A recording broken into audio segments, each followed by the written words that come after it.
CPU with the debugging support. So for graphics programmers, not so much a problem. But if you're looking at, like, say, for example, a malware analyst who is interested in chasing down the specifics of an algorithm that is being offloaded onto the GPU, well, that's problematic because, well, there's very little. Well, first of all, you don't have source level access. Second of all, what you get is a blob of device-specific code. It's not even IL. And there's virtually no hardware debugging support on the GPU itself. Now, does this mean that all the malware will run on the GPU? Well, no. And there's many reasons for this. And the strongest reason being that even though GPUs pack a lot of punch, they're not as GPU scene would like to be, in the sense that they're not as general purpose as you'd like to be to do some of the more interesting stuff from a mobile code perspective.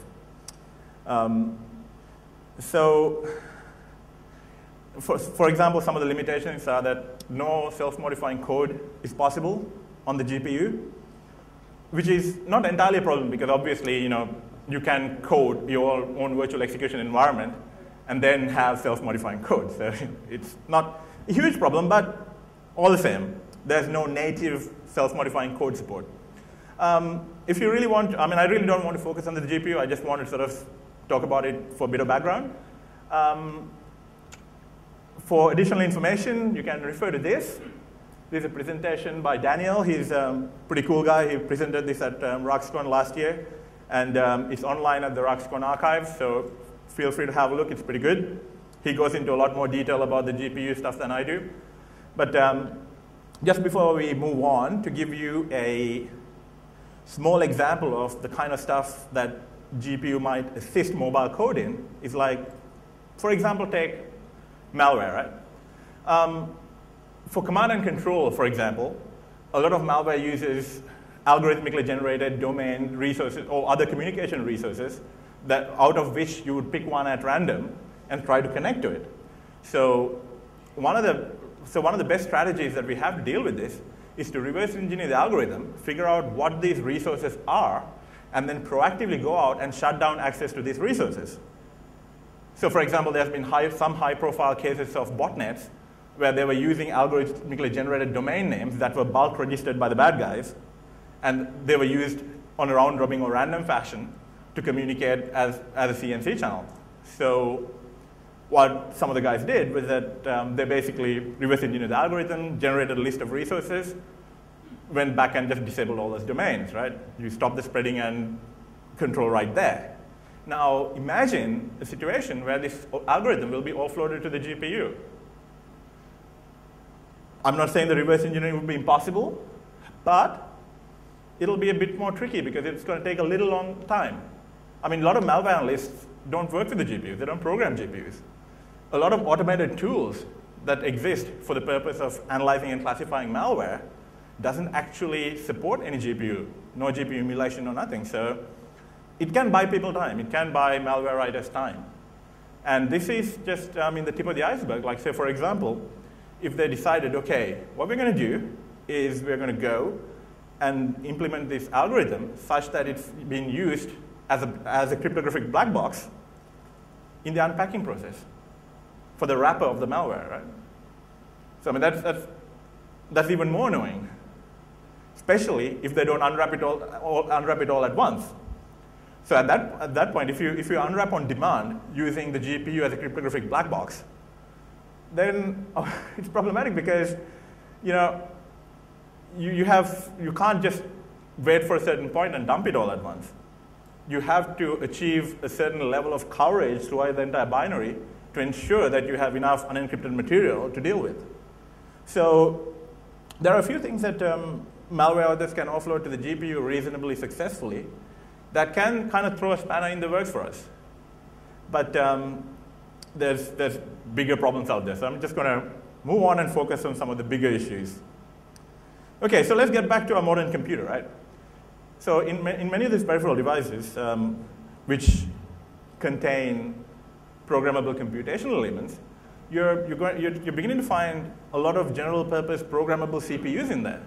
Like, I was very surprised when Joe was talking about the Gem Plus cards. like they have an 8051 core. Okay, so you have the Gen Plus core functionality, and then you have an 8051 core. Obviously, if you can inject code into it, you can do a lot more because the actual hardware is capable of doing a lot more things.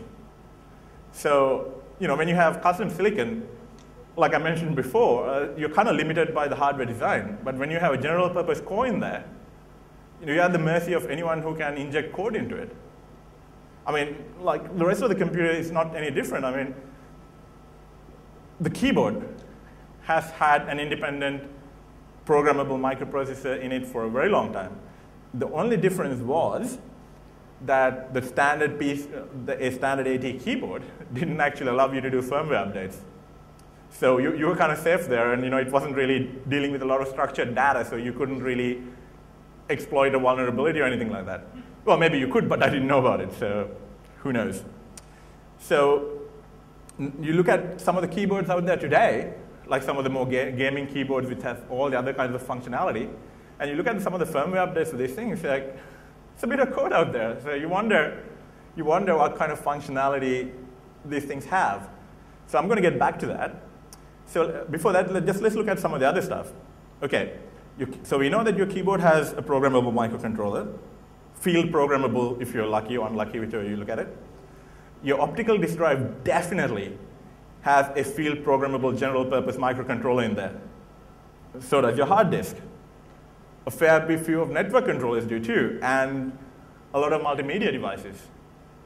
And even some of the more security sensitive things like there was a field upgradable general purpose CPU in one of the PCI memory acquisition cards that I once looked at. I mean, talk about being owned, right?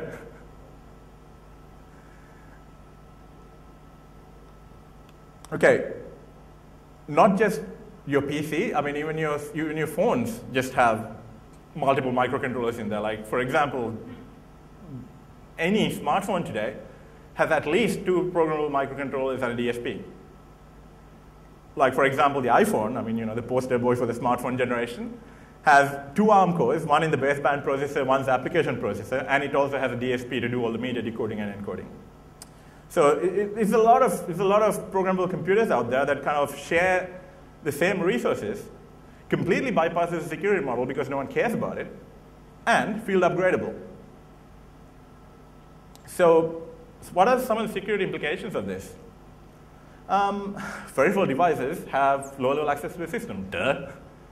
So, they sit on the bus, they do all kinds of funky things, and they handle data. Like a keyboard would have access to your keystrokes by definition. Your hard drive controller would have access to your data by definition.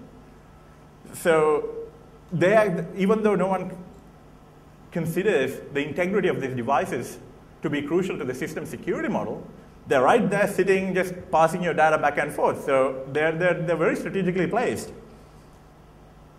And just like anything else, I mean, all these field upgradables, general purpose microcontroller-based peripheral devices are vulnerable to at least 2 attacks without even getting into the hardware level. One is obviously firmware update attacks, where you basically update your own firmware to get it to do things that it's not supposed to do. Or you can have runtime code injection attacks, just like, it's not any dissimilar from a piece of network software. It runs code, it passes data back and forth, it processes structured data, and it can be owned. And on top of that, put it this way, electrical engineering crowd is not exactly on the cutting edge when it comes to getting security right. So it's pretty mad. So let's take a quick look at one of the firmware update attack examples. This is obviously in the public domain. You guys can go and have a look at it in detail if you like to, because you could probably spend 2 hours explaining how it was done. It's very cool. Basically, what they're doing was they basically reverse engineered one of the Apple firmware updates for the Apple aluminum